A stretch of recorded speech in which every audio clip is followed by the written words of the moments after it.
So for more, we want to turn now to Hussain Abdul-Hussain, Research Fellow at the Foundation for Defense of Democracies. Thank you very much, Mr. Abdul-Hussain, for your time. We appreciate it, as always. Well, a very ambitious, yet very timely plan here by President Aoun, with a very basic, reasonable plea that the monopoly of power will remain in the frameworks of the sovereign state. But how feasible is that, considering that not so typical Lebanese landscape? We have to give him some time. I think the plan, which I read, it's Arabic original, is really a good plan. The only problem that President Aoun faces is that he doesn't have a plan B. He assumes that Hezbollah will concede.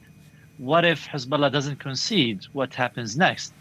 I think at this point, he might be trying to avoid, and I noticed that when he was asked the question, the removal of Hezbollah's or disarming Hezbollah, he tried to avoid that word, and he tried to spin it in a way that Hezbollah will voluntarily surrender its arms. And he tried to model the surrender the same way that Lebanese militias from the days of the Civil War surrendered their arms right after the end of the Civil War. So he has a certain model in his head. And I think this is a worthwhile discussion model. But what if Hezbollah doesn't cooperate? Then, you know, he certainly needs a plan B. So there is no or here. There is no certain ultimatum. So what happens if it is not being achieved through diplomacy? What is the leeway of Aoun vis-a-vis Hezbollah, if any at all?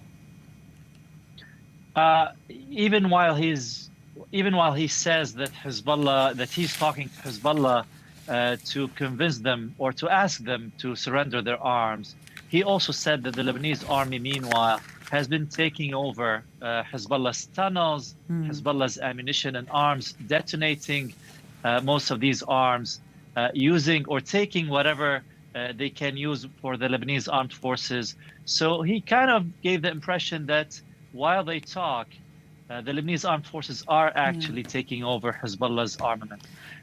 So I think, you know, he's trying to be nice while he's doing it.